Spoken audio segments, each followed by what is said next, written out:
You really thought I wouldn't notice? You and that idiot playing games behind my back? That was your mistake. I know where you and your lover are. I'm coming for you.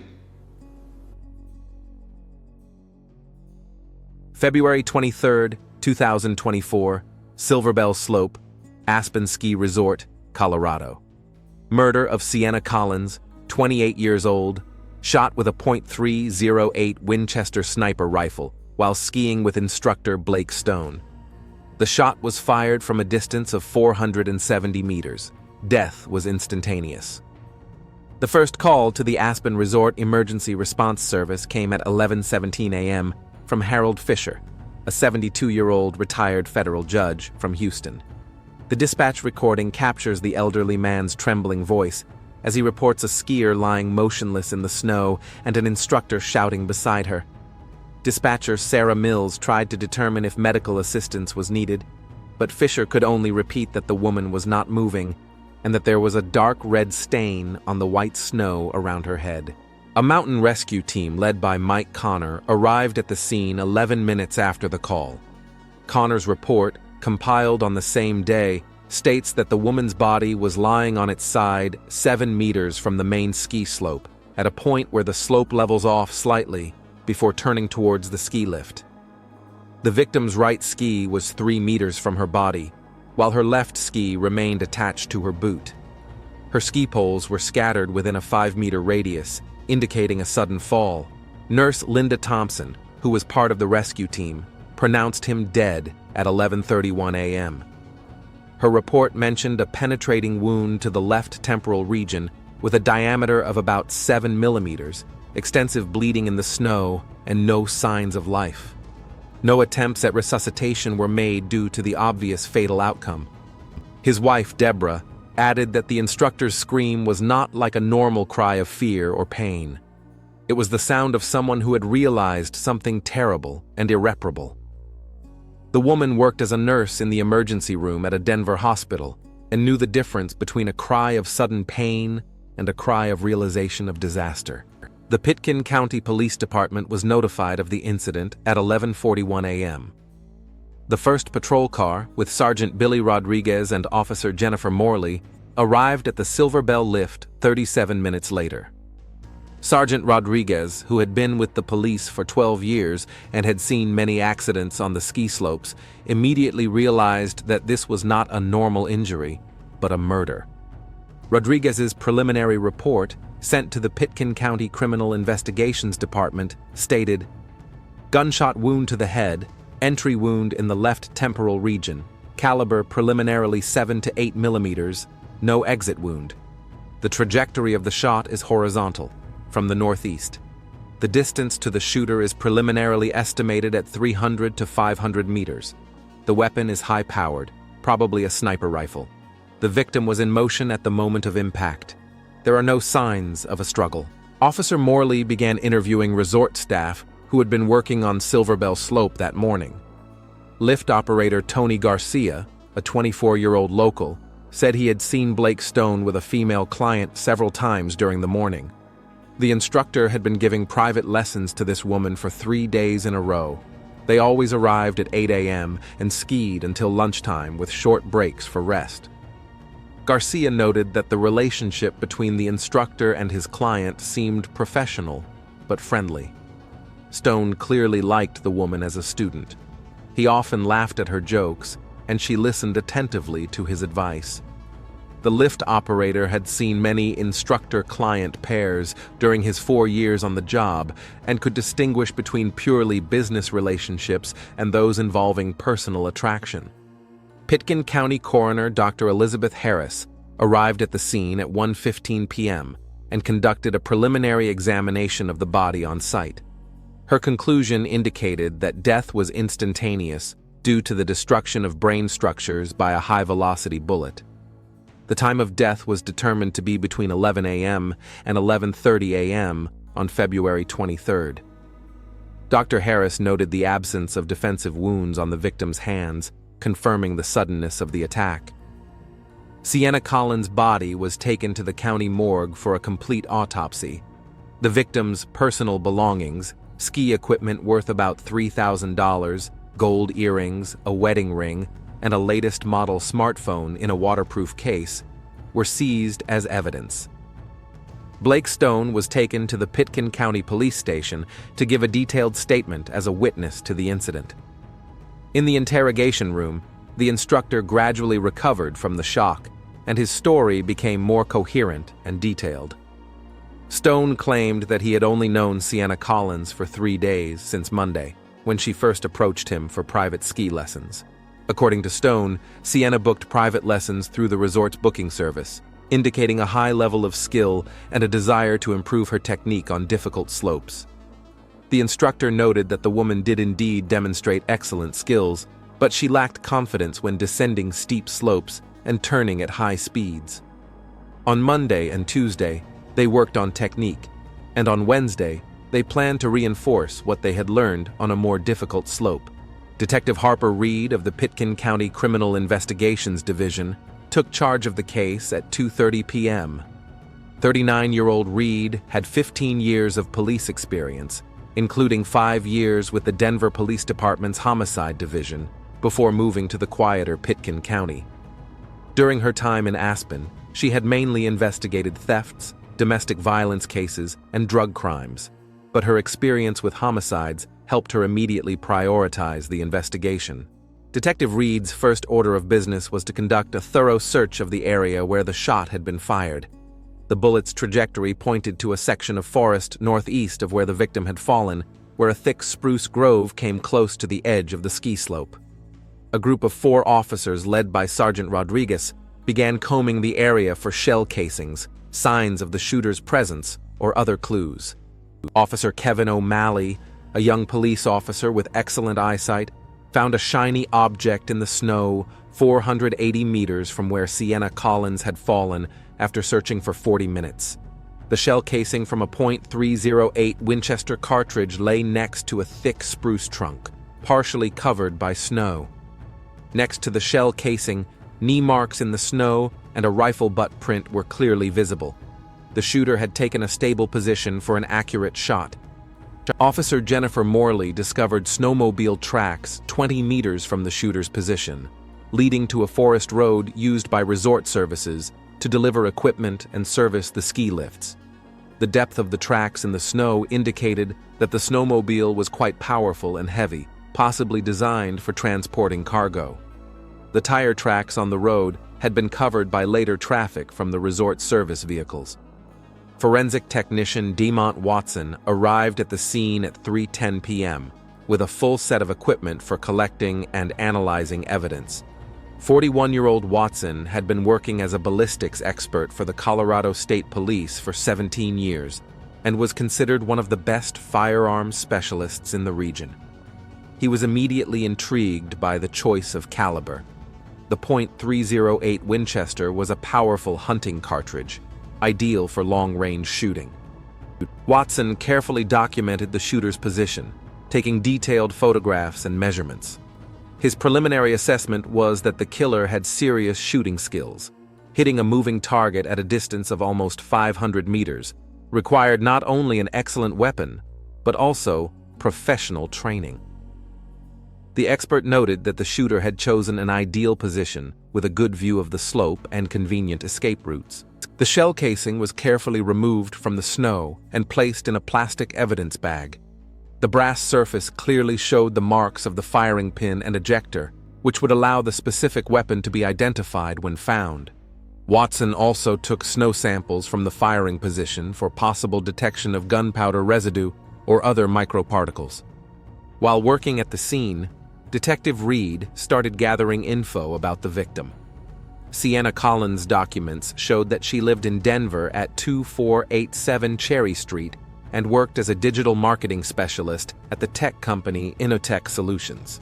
Her emergency contacts included Marcel Collins, her husband, and her work phone number at the same company. A call to Innotech Solutions confirmed that Sienna Collins had indeed worked there for the past 4 years and was considered one of the best specialists in the marketing department. Her immediate supervisor, Sharon Davis, said that Sienna had taken vacation from February 21st to 25th mentioning a trip to the mountains with her husband to celebrate their wedding anniversary. This information immediately caught Detective Reed's attention. If Sienna was planning to spend her vacation with her husband, why was she skiing with an instructor instead of her spouse? The detective ordered an immediate search for Markel Collins to determine his whereabouts at the time of his wife's murder. The resort administration provided complete records of the lessons booked with Blake Stone. Sienna Collins had booked 3 days of private lessons, from February 21st to 23rd, paying for the services with a credit card for a total of $900. The comments on the order stated, "High level of training, work on turning technique and speed descent."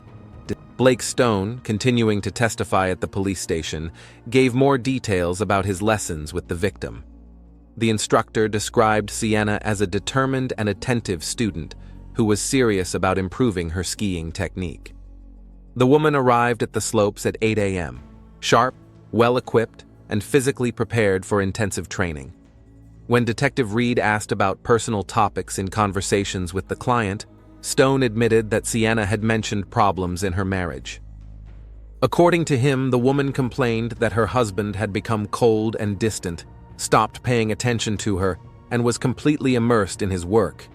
She said that this trip to Aspen was an attempt to repair their relationship, but Markel refused to go at the last minute, citing an urgent project.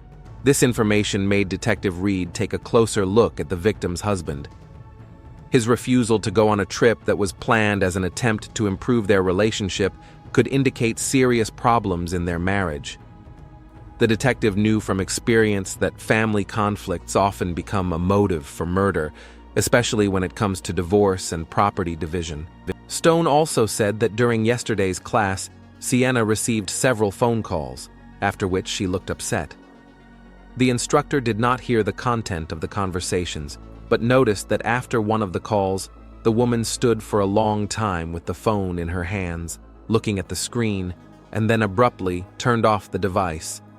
When asked what had happened, Sienna replied that it was family problems that she preferred not to discuss. The resort's ski school staff confirmed that Blake Stone has been working as an instructor for 6 seasons and has an impeccable reputation. School director Michael Henderson described him as a professional and reliable employee who has never violated the rules for working with clients. During his time at the resort, Stone has never received a single complaint from clients or colleagues. A check of Blake Stone's criminal history revealed no offenses. The 30-year-old instructor had a clean record, had been working in the ski industry for the past 10 years, and held international instructor certifications. He rented a small apartment in Aspen, drove a used SUV, and led the modest lifestyle of a typical seasonal worker in the ski industry. By the evening of February 23rd, the investigation team had a clear picture of the incident, but the number of questions had only increased. The professionally executed shot from a long distance pointed to an experienced shooter, possibly with military or police training. The choice of position and escape route indicated careful preparation for the crime. The use of a snowmobile to get to the ambush site and make a quick getaway suggested knowledge of the area and planning of the operation. Detective Reed ordered immediate contact with Markel Collins to notify him of his wife's death. A call to the work number listed in the documents was made to the Innotech Solutions office at 5:45 p.m. Gloria Richards, secretary of the Systems Analysis Department, reported that Markel Collins was in the office working on an urgent project to upgrade the corporate network. When Detective Reed asked to be connected to Markel, there was a pause on the line. Richards explained that Mr. Collins had given strict instructions not to disturb him until he had finished work on a critical project that was due on Monday. The secretary added that the systems analyst had been working in the office for 3 days with virtually no breaks, sleeping in the staff break room, and only leaving to buy food at a nearby cafe. The detective insisted on the urgency of the conversation, and a few minutes later, Markel Collins answered the phone. The 32-year-old man spoke in a tired, slightly irritated voice, clearly not expecting a call from the police. When Reed reported his wife's death, there was complete silence on the line for almost 30 seconds. Then Markel uttered one word. "How?" His voice sounded strangely even, without the emotion that usually accompanies receiving tragic news. The detective briefly explained the circumstances of the incident without going into the details of the investigation. Markel listened silently, only occasionally asking for technical details, the exact time, place, and cause of death. When Reed suggested that he come to Aspen to identify the body and give a statement, the man asked for 2 hours to finish some urgent work, explaining that he couldn't abandon a project halfway through because of a contract with a client. This reaction struck Detective Reed as highly unusual. In her 15 years with the police, she had informed hundreds of people of the deaths of their loved ones and was well aware of the typical reactions to tragic news: shock, denial, anger, despair. But she had never heard of a person who, upon learning of the death of a spouse, began discussing work obligations and asked for time to complete a project. Officer Morley was sent to Denver to verify Markel Collins' alibi and gather information about the couple's marital status. The trip to the Innotech Solutions office took 2.5 hours, and the officer arrived there at 8:30 p.m. The building security guard confirmed that Marcel Collins had indeed been in the office for the past 3 days, arriving on Monday morning and not leaving the building since then. The entry and exit logs showed that Collins last left the building on Tuesday at 1:20 p.m. for 45 minutes, exactly the time it took to walk to the nearest cafe, eat, and return. On Wednesday, he did not leave the building at all, ordering food through a delivery service. CCTV footage confirmed this information. Markel Collins was in his office at the time of his wife's murder. Secretary Gloria Richards told Officer Morley that Markel's behavior in recent days had seemed strange to her. The usually calm and methodical systems analyst looked tense and irritable, smoking heavily on the office balcony, which was unusual for him. On Tuesday evening, she saw him talking on the phone for a long time, and the conversation was clearly unpleasant. Collins was raising his voice and gesturing. Colleagues in the systems analysis department confirmed that Markel was working on a critical project to upgrade the network infrastructure for a major client. The project was indeed due on Monday, and the delay threatened serious financial losses for the company. However, several employees noted that Collins could have enlisted the help of his colleagues instead of working alone for 3 days. Programmer Derek Thompson, who worked in a neighboring office, shared an interesting detail with Officer Morley. On Tuesday around noon, he overheard Markel talking to someone on the phone about unacceptable behavior and consequences. Collins' voice sounded cold and threatening, which was completely unlike his usual manner of communication. When Thompson knocked on the door with a work-related question, Markel quickly ended the conversation and looked extremely agitated for several minutes. At that time, Sienna talked to her friend about a possible divorce for the first time, but changed her mind due to financial considerations. Divorce would mean selling the house and dividing the property in half. Computer analysis of the route taken by the rented snowmobile showed that the vehicle was used for trips to the northeastern part of the ski area, where the ambush took place. The GPS tracker installed on all rented snowmobiles recorded 3 trips to this area: on February 21st from 2 p.m. to 5 p.m., on February 22nd from 10 a.m. to 2 p.m., and on February 23rd from 9 a.m. to 12 p.m. A detailed analysis of the GPS timestamps showed that on the last trip, the snowmobile was in the area of the ambush site from 9:30 a.m. to 11:45 a.m. This time coincided exactly with the period of Sienna Collins' murder, which occurred between 11 a.m. and 11:30 a.m. on February 23rd. The 2 previous trips were probably used to reconnoiter the area, study the ski slope schedule, and select the optimal shooting position. The duration of these trips indicated careful preparation for the operation, including studying the terrain, determining distances to possible targets, and planning escape routes.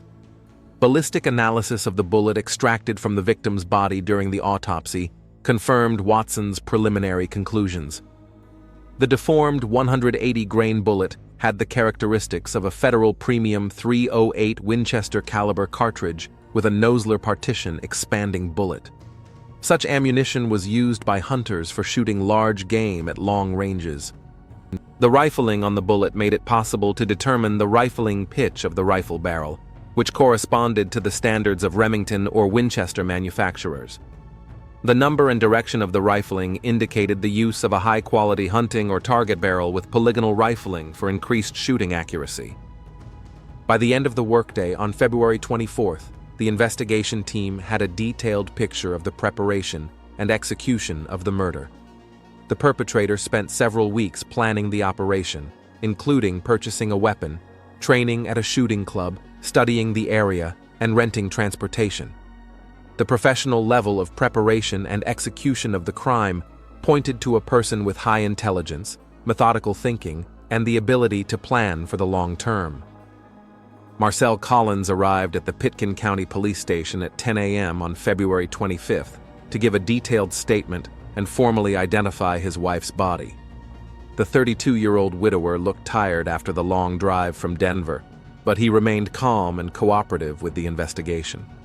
His behavior seemed natural for someone experiencing grief, although Detective Reed noted an unusual lack of strong emotional displays.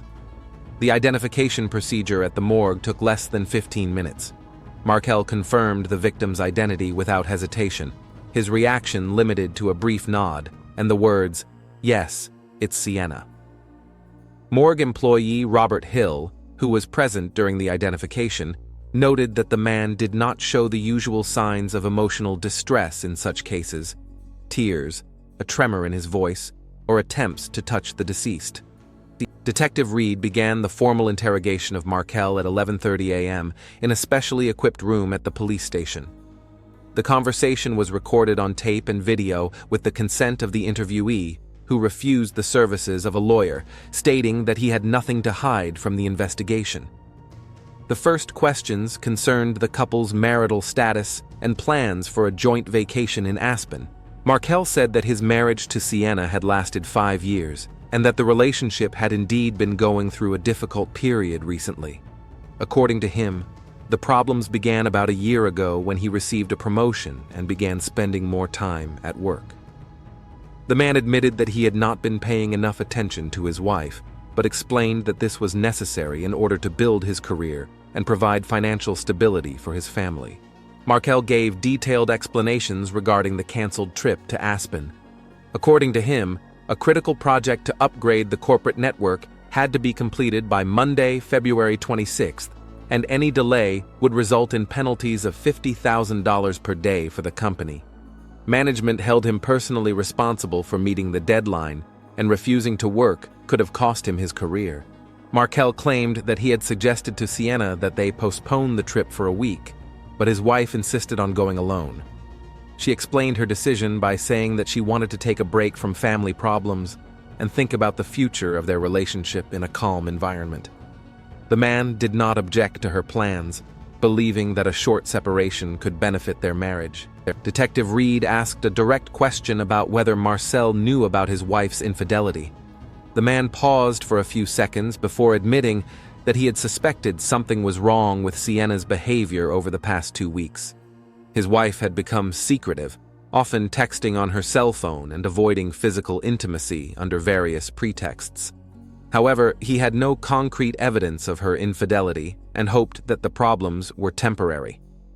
When the detective asked about the tracking software installed on Markel's computer, his behavior changed. The man became noticeably nervous, adjusted his tie several times, and avoided direct eye contact.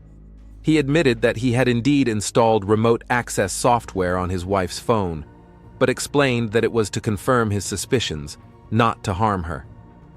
Markel said he discovered Sienna's correspondence with her ski instructor on the evening of February 22nd, when he accidentally saw a notification of a new message on her phone screen. The content of the correspondence shocked him, but he decided not to make a scene until his wife returned from her trip. According to him, he planned to have a serious conversation with Sienna about the future of their marriage and possibly seek the help of a family therapist. An audit of Markel Collins' bank transactions revealed several suspicious transactions between mid-January and the end of February.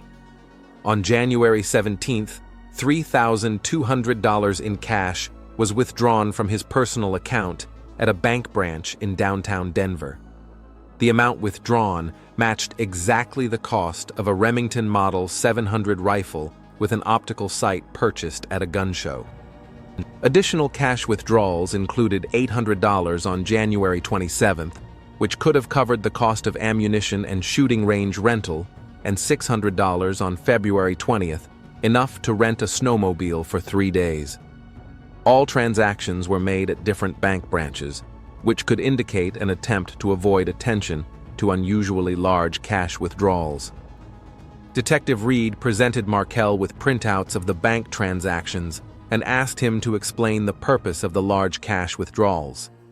The man explained that the first withdrawal was necessary to pay for home repairs that were carried out by unofficially employed workers who preferred cash payments. The rest of the money, he said, was used for everyday expenses and gifts for his wife on Valentine's Day. The repair work story didn't check out. The Collins' neighbors didn't see any construction equipment or workers during that time. Utility services did not record any power, water, or gas outages for repairs.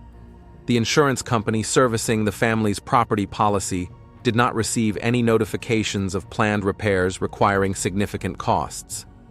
Analysis of Markell's cell phone records revealed several interesting patterns. Between January 9th and February 16th, his phone was regularly registered at cell towers serving the area where the Precision Shooting Club is located. The time spent in this area corresponded to the club's operating hours on Tuesdays and Thursdays from 6 p.m. to 9 p.m. In addition, Markell's phone was logged twice in the area of a gun show in Colorado Springs, on January 17th, when a suspicious rifle purchase took place, and on December 12th of last year, which could indicate preliminary research into the assortment and prices. This information contradicted Markell's claim that he had never been interested in firearms. Detective Reed decided to check Markell's military service and his possible skills in handling weapons. Military records showed that Collins served in the U.S. Army from 2010 to 2012 in a military police unit at Fort Carson in Colorado. His military specialty included training in the use of various types of weapons, including sniper rifles. Sergeant James McGregor, who served as a firearms instructor during Markell's service, described him as one of the best marksmen in the unit. According to McGregor, Collins demonstrated outstanding long-range shooting skills and completed sniper training, although he was not assigned to special operations units. His results at a distance of 500 meters met the standards of professional snipers. Markell's colleague, Corporal David Cheng, added important details about Collins's character during his military service. According to him, Markell was a reserved and methodical person who carefully planned every action and rarely made impulsive decisions. In stressful situations, he remained calm and demonstrated the ability to think rationally even under pressure. Markell's military service records included high marks in the subjects of tactical shooting and operations planning. His commanders noted his tendency to work through tasks in detail and his ability to work autonomously without constant supervision. After being discharged from the military, Collins received recommendations to work in the field of information technology, which corresponded to his civilian specialty. Confronted with evidence of his military training, Markell changed his testimony. He admitted that he did indeed have skills in handling firearms, but claimed that he had never used those skills since leaving the Army. According to him, he deliberately avoided anything that reminded him of his military service, considering that period of his life to be closed. The detective showed Markell photographs provided by witnesses from a gun shop, a shooting club, and a snowmobile rental shop. Although the images did not allow for accurate identification, the general features of the suspect's appearance matched those in the photographs. Markell denied visiting the locations and claimed that the descriptions could apply to any man of the appropriate age. An examination of Markell's computer and phone revealed additional evidence. The browser history contained search queries about Colorado state laws regarding property division in divorce, alimony amounts, and the impact of spousal infidelity on court decisions. Visits to websites of private investigators specializing in marital infidelity were also discovered. Deleted files recovered by computer experts proved to be particularly important.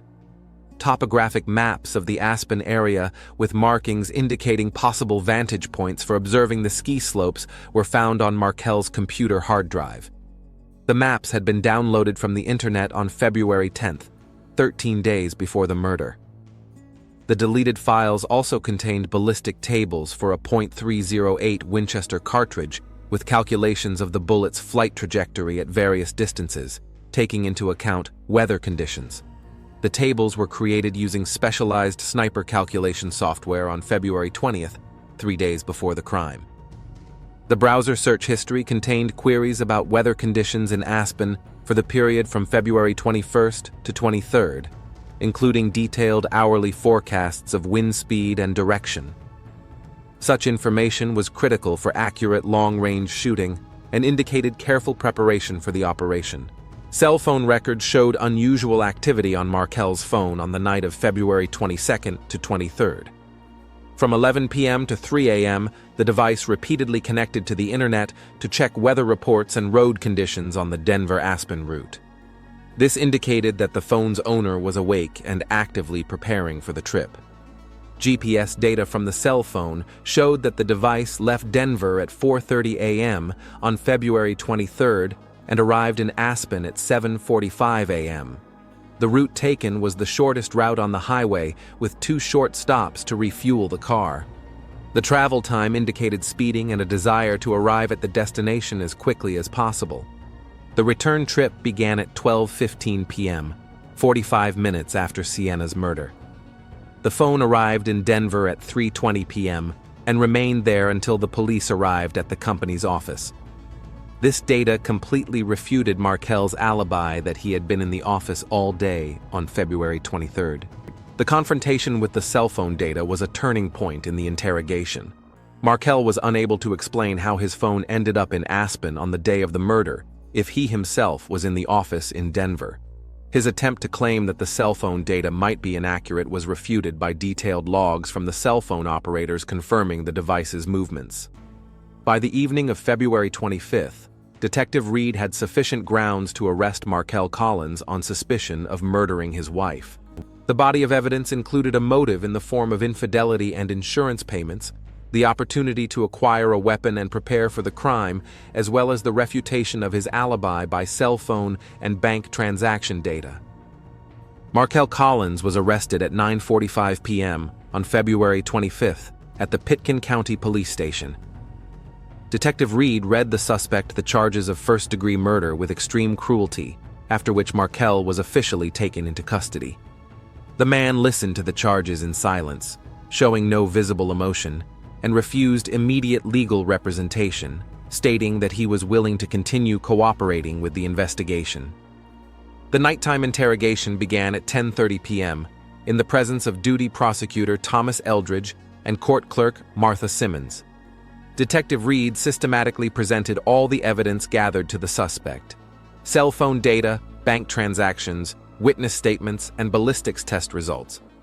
Each piece of evidence was explained in detail, pointing out contradictions in Markel's testimony. The turning point came when computer experts presented topographical maps of Aspen with marks indicating shooting positions. Seeing printouts of files from his computer, Markel lost his composure for the first time during the entire interrogation. His hands began to shake, he took several deep breaths, and remained silent for a long time, staring at the documents. Then he quietly said, "I want to tell the truth." Markel Collins' confession was given voluntarily in the presence of the prosecutor and recorded on video with his consent. The man gave a detailed account of the planning and execution of the murder, starting from the moment he discovered his wife's infidelity. According to him, the shock of reading Sienna's correspondence with her lover was so strong that his first reaction was to physically destroy the source of his humiliation. Markel said that the idea of murder did not come to him immediately. At first, he planned to simply divorce Sienna, depriving her of her right to half of their jointly acquired property by proving her infidelity. However, a study of Colorado family law showed that infidelity does not significantly affect the division of property, and alimony would have to be paid to his ex-wife for several years. The decisive factor was the amount of insurance payments in the event of Sienna's death. $650,000 would not only allow him to keep the house and savings, but also ensure a comfortable existence for several years without having to pay alimony. Markel admitted that he viewed the murder of his wife not as a crime against a person, but as a solution to a financial problem that she had caused. Detailed planning for the operation began in mid-January, when Markel made the final decision to eliminate his wife. Using the skills he had acquired during his military service, he developed a plan that was supposed to look like a random murder by an unknown criminal. The choice of sniper tactics was dictated by the desire to be as far away from the crime scene as possible and to have a solid alibi. The purchase of a weapon at a private gun show was a carefully planned operation. Markel used fake documents ordered online from underground manufacturers for $800. He chose the Remington Model 700 rifle because he was familiar with this model from his military service and its reputation as a high-precision weapon for long-range shooting. Training at the Precision Shooting Club allowed Markel to regain the sniper skills he had lost during 10 years of civilian life. By his own admission, the first few training sessions showed that his accuracy had significantly declined, but regular practice quickly restored his confidence in handling the weapon. By mid-February, he was able to consistently hit a target the size of a human head at a distance of 500 meters. Reconnaissance of the area in Aspen was conducted twice during the preparation for the operation. Markel first visited the mountains on the weekend of January 27th and 28th under the pretext of inspecting real estate for a possible vacation home purchase. He studied the location of the ski slopes, identified the most suitable positions for shooting, and checked the accessibility of forest roads for snowmobile access. The second visit took place on February 10th and 11th, when Markel finally chose the ambush site and worked out the routes of approach and retreat. He studied the schedule of the ski lifts, the times when the slopes were most crowded with skiers, and the weather conditions typical for February. All the information was systematized and saved on a computer in the form of marked maps. Renting a snowmobile under a false name required additional preparation. Markel made a fake driver's license using a photo from an old document and the details of a non-existent person. Alpine recreation was chosen because of its less stringent documentation requirements and the option to pay in cash without a credit card. The plan for the operation was to keep the connection between the murder and Markel's identity as secret as possible. He planned to be at his office in Denver at the time of the crime, making it look like he was working on an urgent project. The trip to Aspen was supposed to go unnoticed thanks to an early departure and a quick return to the city. On the morning of February 23rd, Markel left his home at 4 a.m., leaving his home office computer on to simulate working on the project. In the trunk of his car were a disassembled rifle, ammunition, and winter camouflage clothing. The trip to Aspen took 3 hours and 15 minutes, driving at speeds exceeding the speed limit by 20 to 30 kilometers per hour. The snowmobile was picked up at the rental station at 8 o'clock in the morning under the pretext of photographing wild animals in remote areas of the forest. Markel reached his pre-selected position at 8:45 a.m. and spent an hour and a half waiting for Sienna to appear on the slope. The rifle had been assembled and sighted in advance, with the optical sight set to a distance of 480 meters with wind correction. The victim appeared in the kill zone at 11:08 a.m. when Sienna and her instructor began their descent along a trail that was in direct line of sight from the shooter's position. Markel waited for the moment when his wife would be on a relatively flat section of the slope without any sharp turns to ensure a stable trajectory of the target.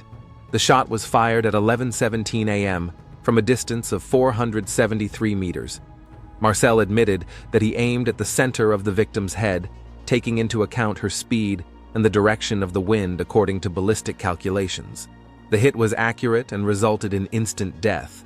which was in line with the planned outcome of the operation. After the shot, Marcel remained in position for another 7 minutes, watching through his optical sight to see how the instructor and other skiers reacted to the incident.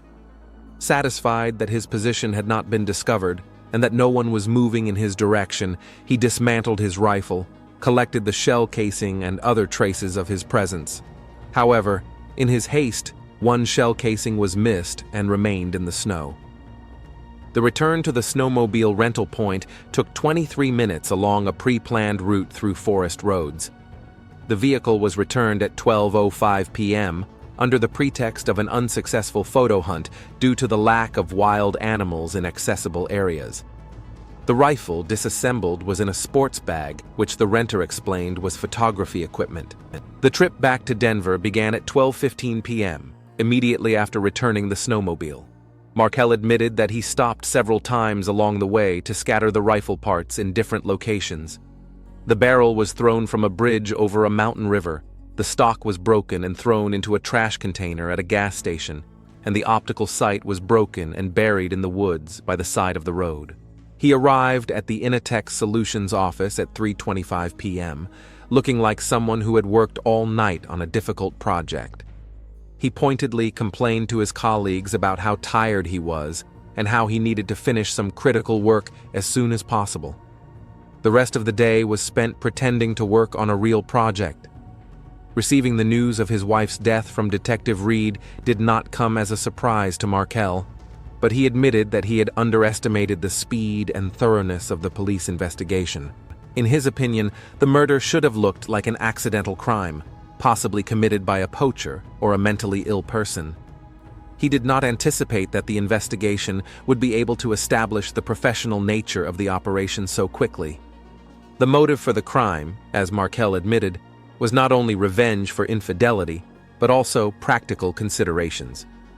The divorce from Sienna meant the loss of half of his savings, the need to sell his house, and alimony payments for several years. The insurance payout of $650,000 solved all his financial problems and ensured a comfortable life without having to support his unfaithful wife. An additional factor was the wounded pride of a man who discovered that his wife had preferred a young ski instructor with no education or career prospects to him. Markel admitted that he perceived the betrayal as a personal insult and humiliation that demanded a radical response. He believed that Sienna had no right to destroy their marriage for the sake of a fleeting infatuation. The confession lasted 3 hours and 40 minutes and was fully documented on video with the suspect's consent. Markel described in detail each stage of the planning and execution of the operation, providing information that helped investigators find additional evidence of the crime. In particular, the remains of the destroyed rifle were found and seized based on his instructions. The search for the weapon parts began at dawn on February 26th, with the participation of divers from the Pitkin County Emergency Response Service. The rifle barrel was found at the bottom of a mountain river at the location indicated by Markel and was recovered for ballistic examination. Despite being in the water, the barrel retained traces of rifling that matched the marks on the bullet recovered from the victim's body. The rest of the rifle was found in a dumpster and in the woods, according to the suspect's testimony. The broken scope retained its serial number, which allowed investigators to trace its sale, along with the rifle, at a gun show in Colorado Springs. This discovery definitively linked Markel to the weapon used in the murder. An examination of the forged documents used to purchase the weapon and rent the snowmobile revealed that they had been produced by the same underground workshop specializing in the production of false identity documents. The documents were ordered online from the IP address of Marcella's home computer, which was further evidence of his guilt. Pitkin County District Attorney Daniel Morgan decided to charge Marcella Collins with first-degree murder with aggravating circumstances. The aggravating factors included premeditation, use of a firearm, financial motive in the form of insurance payout, and particular cruelty in the form of the calculated murder of a trusted person. The trial of Markel Collins began on September 16, 2024, in Pitkin County District Court. The defense sought to have the murder classified as second degree, citing the defendant's emotional state at the time he discovered his wife's infidelity. However, the detailed planning of the operation and the use of professional skills refuted the version of a crime committed in a state of affect. The jury deliberated for 8 days, hearing testimony from 37 witnesses and examining more than 200 pieces of physical evidence. The defendant's own confession and the technical expertise confirming the professional nature of the crime were particularly convincing for them.